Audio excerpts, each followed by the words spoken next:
2017. Tonight's webinar is for siblings or about siblings. And so I'll take any question from a sibling that they have about their brother or sister who's out of vote or who has been out of vote. I can also have questions from parents that siblings may have asked you, or if you're challenged with supporting a sibling, I'm happy to do that. What I would ask is that you list your age on the question or the age of the sibling, so that I have some idea about how to talk back to, what level to talk back.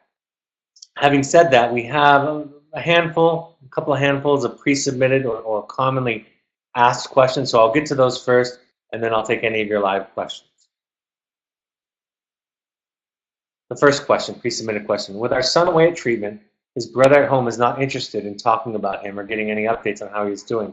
Any advice on how to help him or get him to open up? And the brother's 13.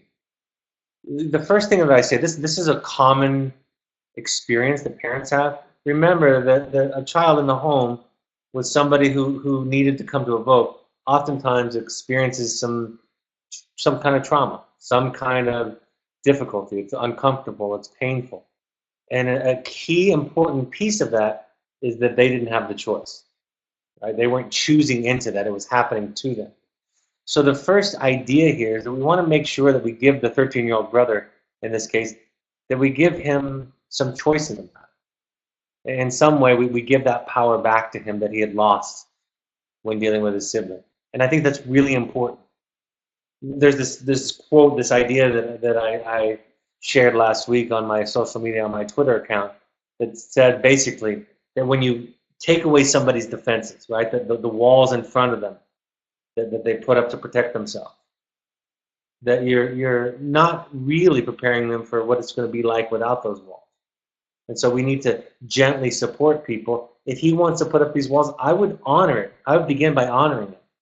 I would even acknowledge it and say that that's a normal thing, and say, if he's willing to talk about it, why he feels that way. But he's also got to know that when he explains himself, that you're not going to try to talk him out of it, right? Because that's what we would try to do. We would try to tell him the benefit of opening up to his brother and communicating with his brother and hearing about his brother.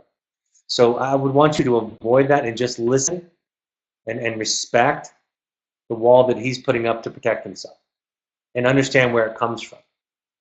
And I think oftentimes when you do that, when you lay a really good foundation of supporting and honoring the defense, oftentimes then they feel safe to open up. But if you tear it away from them or try to rip it away, I think you re-injure them in a very similar way than they felt injured by or hurt by their sibling when they were at home. So it's a general principle, and I think it applies in this instance. Next question, how can I be there for my brother when he is done at a vote if he is going to straight to aftercare? This answer is going to really apply to several of the questions I assume tonight. One is learn about what he's doing. Even attending a webinar like this and sharing that with him. While he can't be in your presence, the more you're aware of what he's doing and what he's working on, and anything that you're willing to do, if you're willing to read a book that he was assigned, because most of the books that we assign our clients and students to read, most of them are interesting stories, right? They're not all about depression or substances. They're about stories. So read one of the books that he's reading to support him. Writing a letter, ask your parents to ask his therapist if it would be appropriate to write a letter. So yeah, you can't be there for your brother in the same way that you might be able to be there for him if he's at home. That's for sure. We can't change that. But you can go along on the journey a little bit with him. Learn about some of the things that he's learning about. Learn about some of the principles, the tools, and the stories that he's learned about. And then if you can have a conversation through letter writing with him, then he's going to feel supported in this process. And also, when he comes home, he's going to feel that. If you went along the journey, I think I'm going to say this to siblings and for siblings. This is really for the siblings themselves. Remember that if you're willing to learn some of the stuff that your brother or sister is learning at a vote, then that's a way of saying you're not the only one who needs to learn something. You're not the only one who has the problem. You're not the only one who could benefit from this stuff. I think that's really, really helpful. But most of us are uncomfortable with that. Most of us want to look at ourselves and we say things like, well, he or she was the one with the problem. They were the ones getting in trouble or acting up. And while that might be true, it's uncomfortable for all of us to look into ourselves, to talk about our feelings. Comfortable work? I can't think of anything more respectful and honoring of your brother and supporting of your brother. I'll tell this story, and again, it might apply to several of the questions tonight. I had a client some time ago, a young adult client who was going out to visit her brother at his aftercare program. He was living in a sober living home in California. And she asked her parents if she could talk to me. She was 20-something years old. And she said, can I talk to Brad and get some coaching because I don't want to make a mistake. So she called me and we talked for a while, and she said this. She said, I'm afraid I'm going to make a mistake, that I'll say something to my brother that'll set him back. And I said, why don't you tell him that you're anxious? You'll tell him that you're afraid of saying the wrong thing or making a mistake. That'll be so wonderful for him to know that he's not the only one who's working, the only one who's the project in this case. I don't know if she decided to do that, but it was very, very clear to me that this young man felt like he was the only one in the family with a problem. And that's not a very happy place to be when you're the only one with a problem. So it's nice for everybody else to show up and say, I can learn and I have some problems too, or at least something I can improve on. Next question. I see my parents doing a lot of work and investing a lot of time and money in my brother's stay there. What happens if he comes home and nothing changes? I have two thoughts about this. One of the things that I say to parents, and I say this on the sibling webinars, is I say to parents, prepare yourself for nothing changing, right? Obviously, at Evoke, very often a lot changes, right? It's one of the most, wilderness therapy is one of the most powerful interventions, therapeutic approaches I've ever seen. That's why I got into it. But some things are going to stay the same. And so I think if you hold out hope or pin everything, put all of your eggs in one basket and say, I hope everything is the same, or to me has changed, nothing is the same, I think you're setting yourself up and your brother or sister for a failure. You'll end up being resentful. One of the most harmful things that parents will say to their children is, we're back at square one, or we're back like it was before. And that's not true. Yes, some of the behaviors might show up, but you're not back at square one. You know something and they know something, and something has changed. So try to avoid thinking about it in those black and white terms. But what I tell all family members, in fact, I tell the clients and the students in our programs this too, is don't plan on anybody at home changing. They have the same kind of fear that you have, actually. And so when everybody is focused on their own change, everybody else sort of lets go of relying on everybody else changing, you're setting yourself up for success. It would be easier and nicer, and of course we would have some joy in a lot of ways if everybody changed, but the only thing you can do is focus on yourself. The only thing you can focus on is how you can adjust. And that's why I think for siblings, that's why we do these webinars. That's why I would love it if siblings would learn about and read about some of the things that their brothers and sisters are learning about, so that you're prepared for it. And again, it's uncomfortable to do that, but it is what we teach in psychology all the time. The only thing you can control is yourself. And I'll tell you this, this program, while we call the client in our program, we call them the identified patient. While we work with the identified patient, the one with the most symptoms, this really is a family intervention. And so the families, the parents specifically, who I think love our program the most in the end, aren't always the parents with the highest outcomes in terms of their children changing. The parents that love our program afterwards and for years to come are the parents who allowed our program and what we teach to make the biggest difference in their life. So part of what I teach parents is I teach them how to see things differently and how to hear things differently. And when you have new eyes and new ears, then even a problem changes its quality, right? It feels differently when somebody else is struggling. So again, it goes back to that idea of the only thing that you can really change is yourself. And so focus on that as much as you can. And of course, we all hope that everybody in the family experiences wonderful change. And many times that is the case. But kind of concentrating on other people changing is setting everybody up for failure. How long will my sister be gone? Well, that depends, and thank you for asking the question. We wish that we could bring your brother and sister home, or your parents could bring your brother and sister home as soon as possible. We know that you miss them, and it's okay for you to feel that feeling. It's not fun to feel it, but it's okay to feel that. It's okay to share that with your parents. It's okay to share that with your brother or sister too. And having said that, we want to make sure that we get as much of a start on helping your brother or your sister be better, heal, feel better about themselves. And our experience tells us, I've been doing this a long time, I've been doing this for about 22 years, and what we've learned, what I've learned in those 22 years is it takes longer than we would like. But I don't know if you've ever taken medication, if you've ever gotten sick or got an ear infection, your parents have given you antibiotics. If you have, you'll remember that you have to take the antibiotics all the way until they're gone. Even if you start to feel better, your parents will still have you take the antibiotics. And it's very, very similar to that. Even when your brother or sister starts to do better, there's still some work, some healing, and some improvement that we can build upon in the process. So I know when I sent my son to wellness, he was 14. He had a 5-year-old sister at the time. And I remember how much she would miss him all the time and how hard that was for me to know that she missed him all the time. We want him back, but we want him back for 2018 and 19 and 20. We want him back in your life and around in a healthy way for years to come. Thank you for asking that. I'm not sure that I trust my brother is going to make the lasting changes he needs to. I've seen him with placements before, and I'm not sure I know how to trust he is doing as well as he says he is.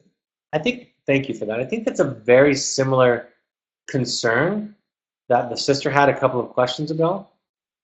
In other words, I don't know how far along and how deep the changes are.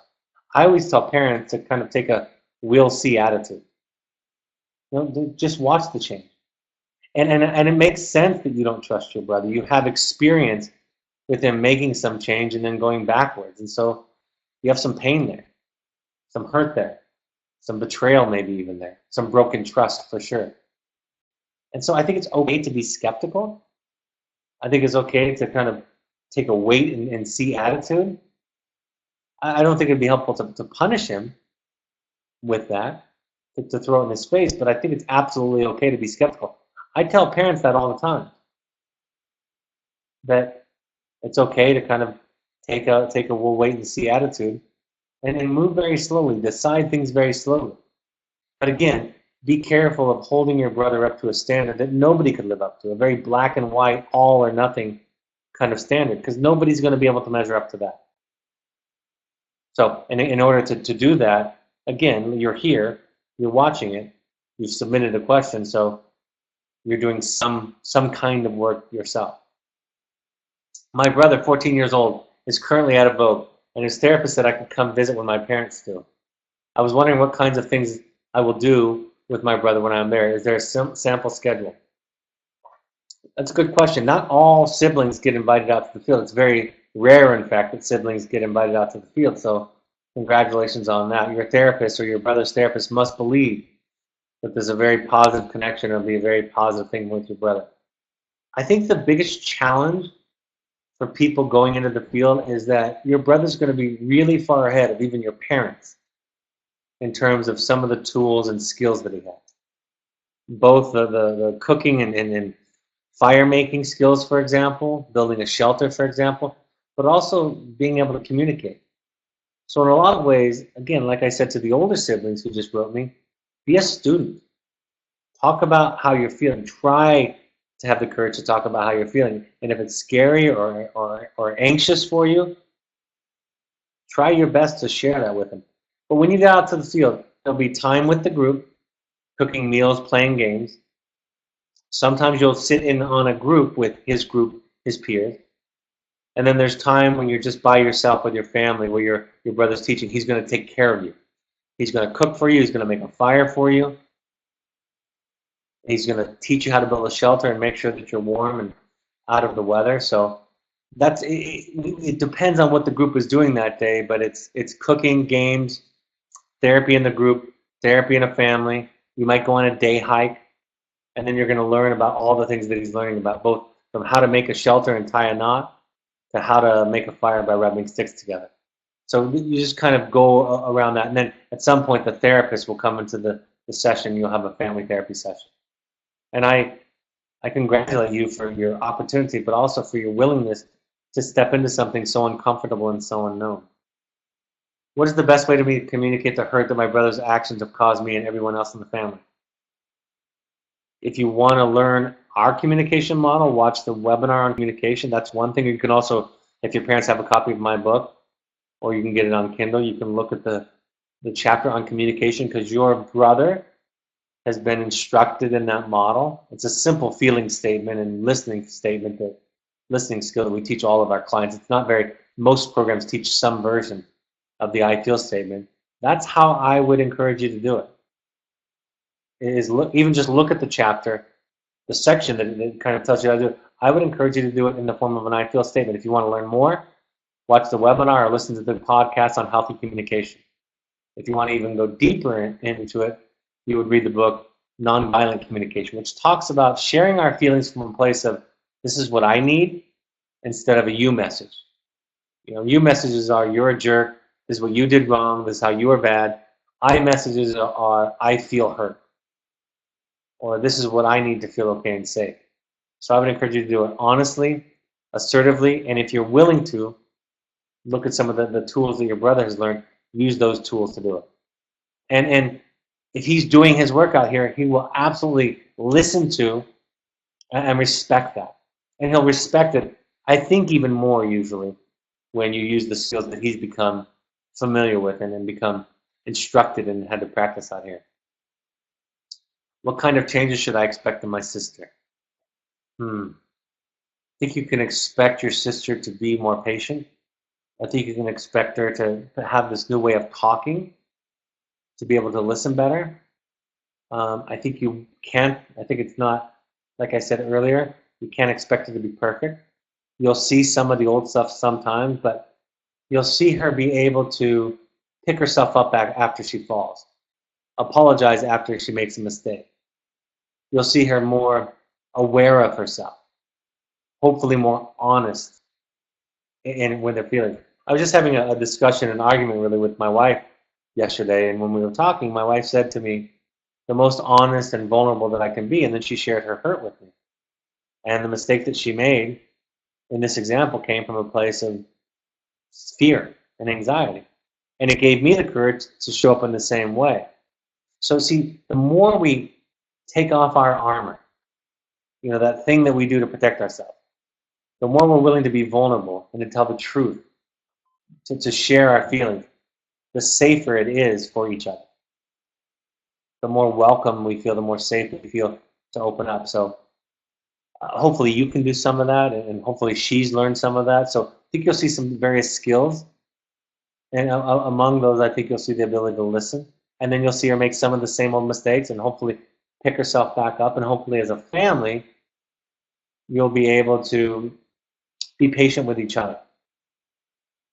And know that everybody, including you, including your parents, aren't going to get it perfectly right. See, the students and clients that graduate from our program, that come out of our program, sometimes they're just as impatient with parents because they've been in our program for 10, 12 hours a day, 14, 15 hours a day doing therapy.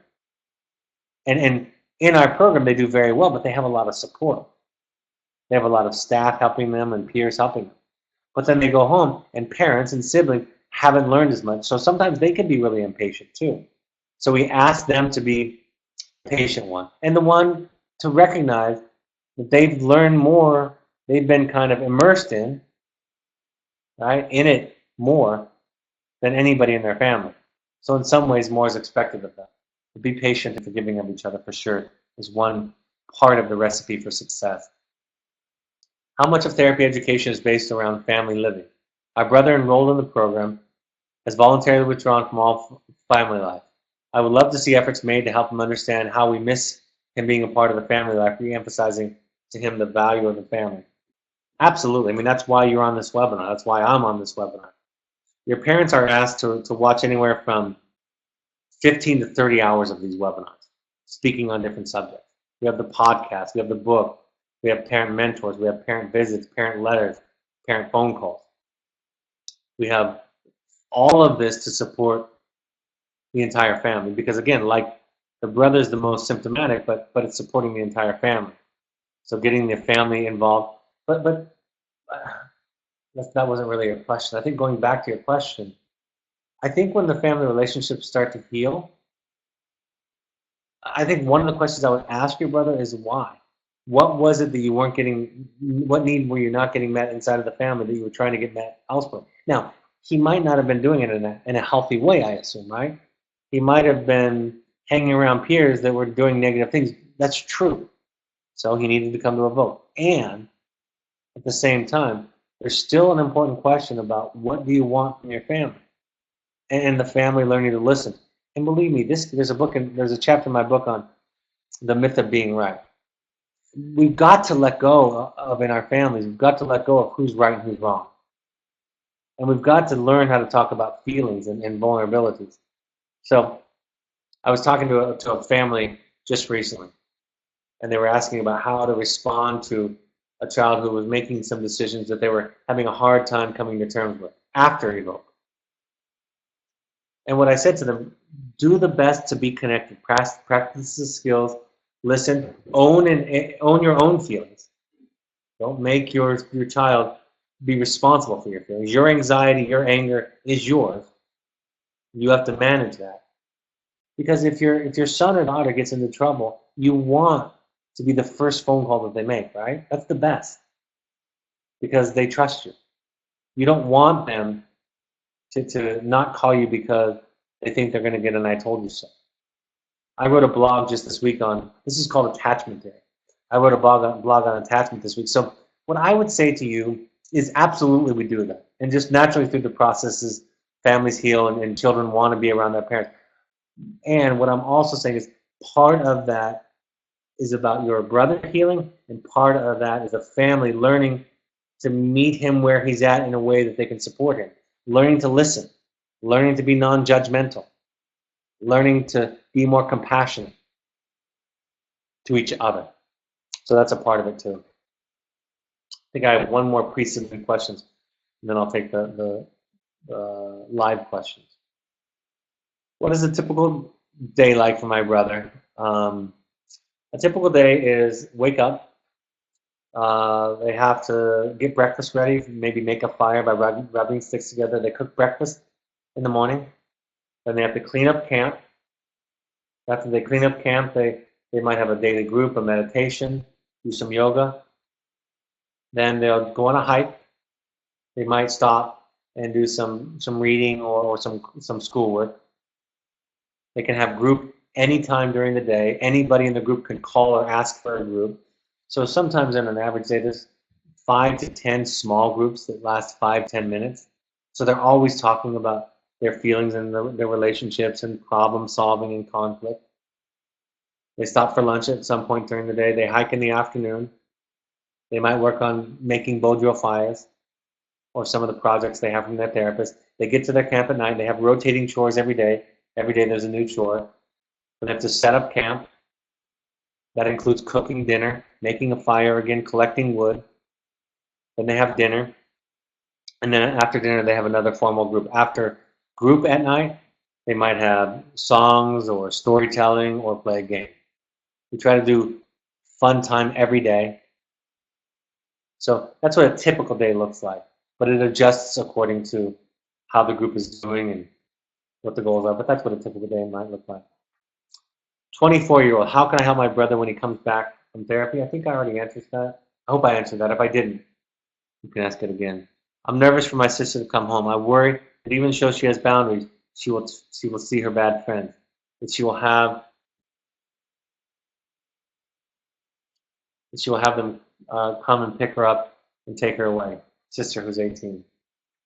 It's possible.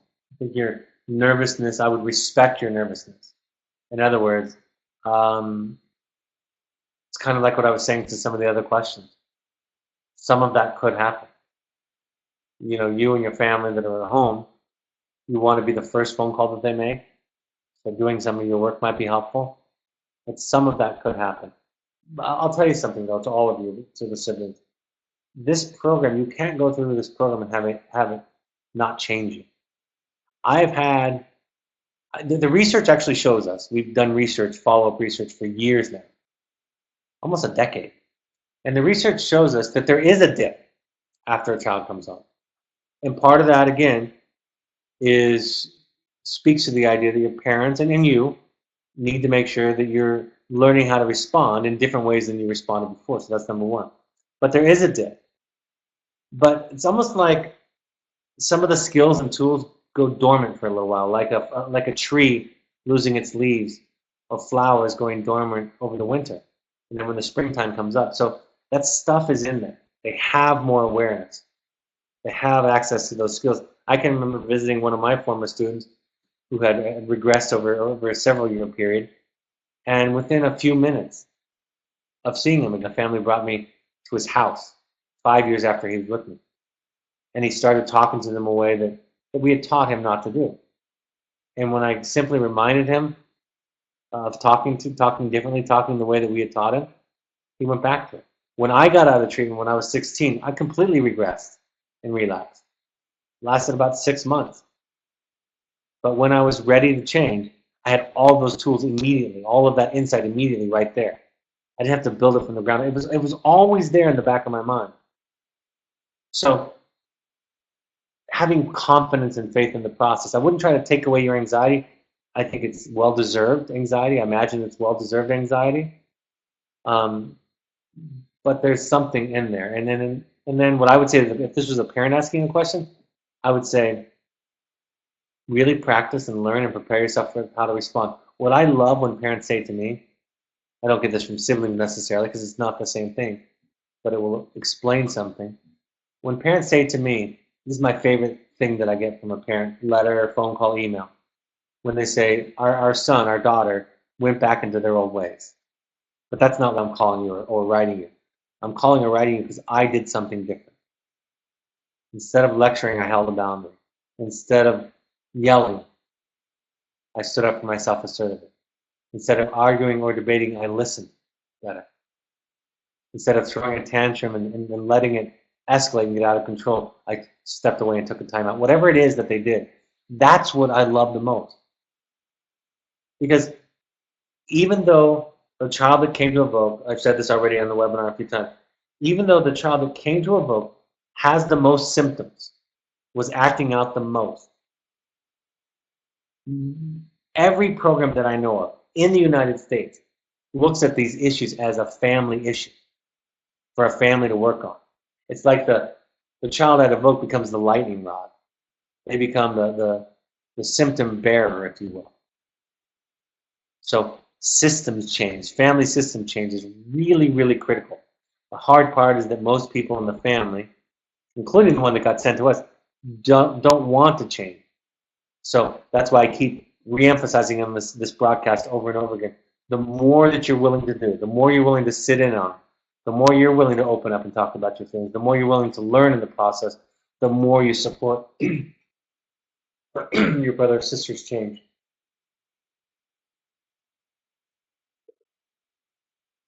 My brother at Evoke has been there for almost 3 months. And I'm still not allowed to communicate with him or him with me. He's even able to write letters to his girlfriend now. Why is that?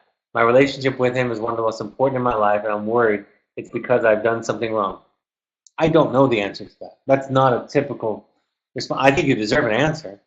I would ask it if you're willing to hear the answer, but that's not how it usually goes. Usually we start off with parents only, then we'll expand to siblings, grandparents, extended family, and then maybe a boyfriend or girlfriend. So what I'm telling you is that's not typical.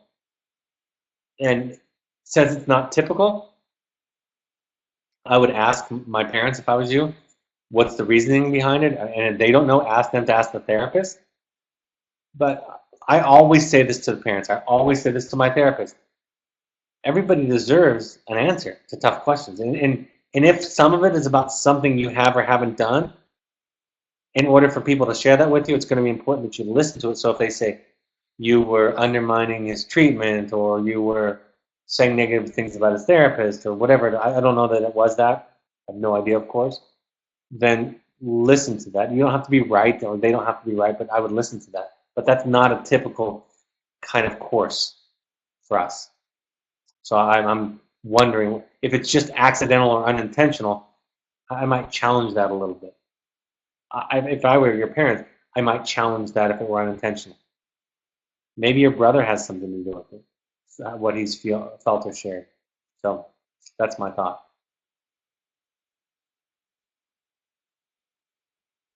My brother has gone through therapy programs before, and every time he's completed them, he seems to be getting better for a few weeks, and then his motivation to completely disappears. Is there anything I can do to help him keep up his motivation and better himself? I think I would say mostly it's around the kind of things that I've already said around learning and going on a journey yourself, being vulnerable yourself. But I think I don't think it's up to siblings to set tough boundaries. But at the end of the day, that's all you can do. I think you can only do that as a parent at the end of the day. And as a sibling, you can say, I can't be around you if you do X, Y, or Z. If you want to say that. If he's using drugs in your presence, getting high, lying, stealing, cheating, being aggressive, whatever it is. It's okay to take care of yourself. And sometimes that's all you can do. So I'll just kind of summarize.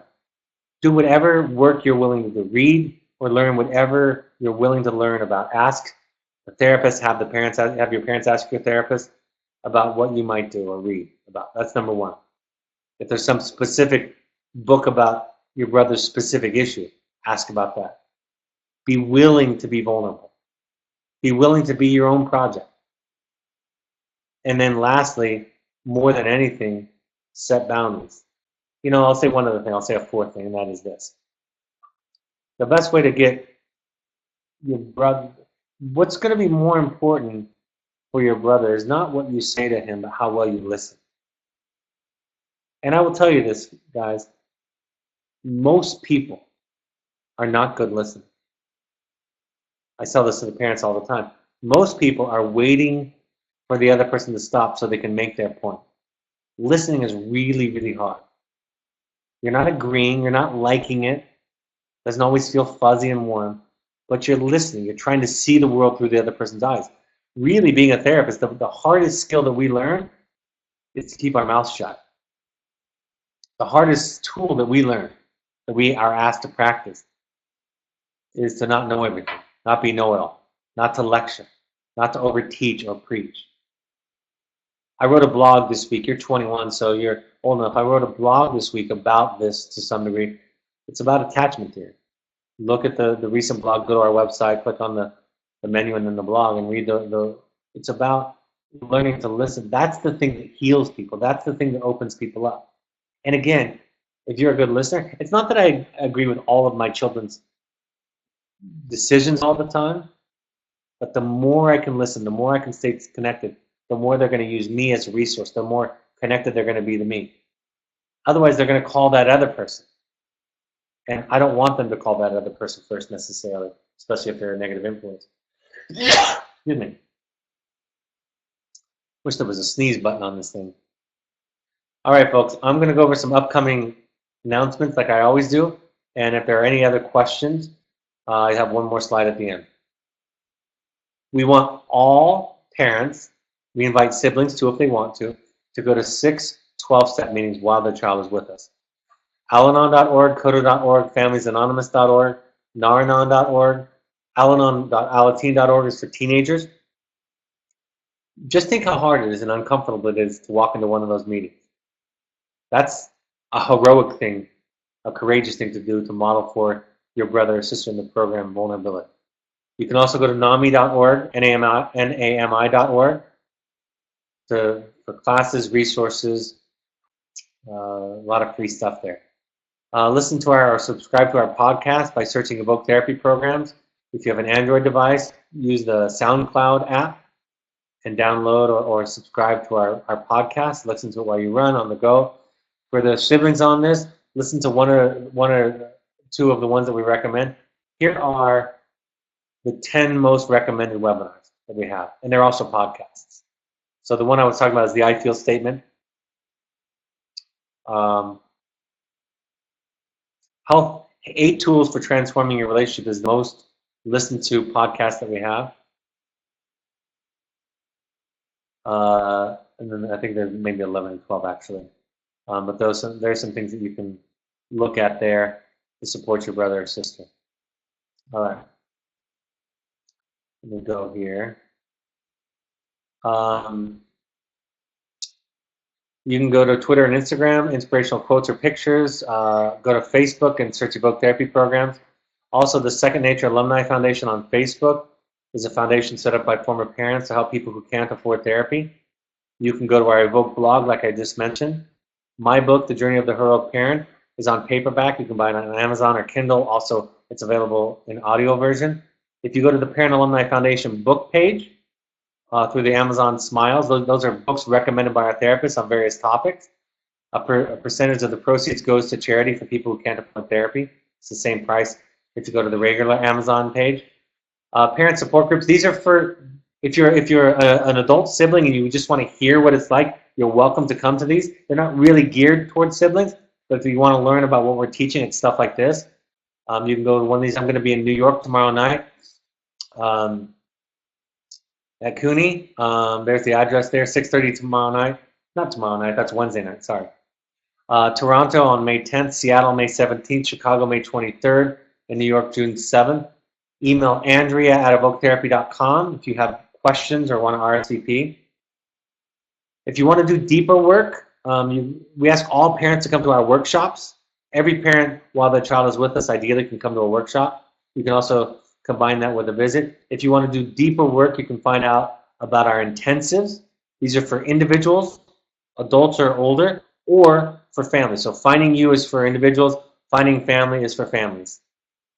Go to our website or email intensives@evoketherapy.com. Also, if you want to do something fun, this is a really cool idea.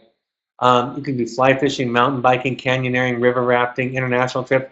These are kind of like therapy light. The real goal here is to have fun, but there's a therapeutic staff who's the guide who can help talk about the experience with you. So if you want to do something fun as a family, it's not really therapeutically intense, but mostly get around fun. We have pursuit trips. They can be custom, or you can sign up for one of the ones that already exists. We've had a parent and child come just by themselves, and you can really sign up for anything you want to from the menu of options. All right, somebody left a nice question. Even though this is a sibling webinar, I heard exactly what I needed tonight. Thank you. I'm very, very glad. Glad to be helpful. Hope these things are helpful for all of you guys.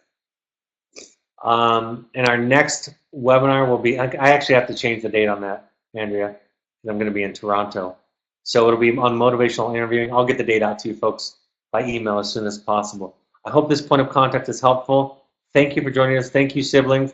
If you're allowed to write your brother or sister, write them a letter and tell them that you attended and learned something.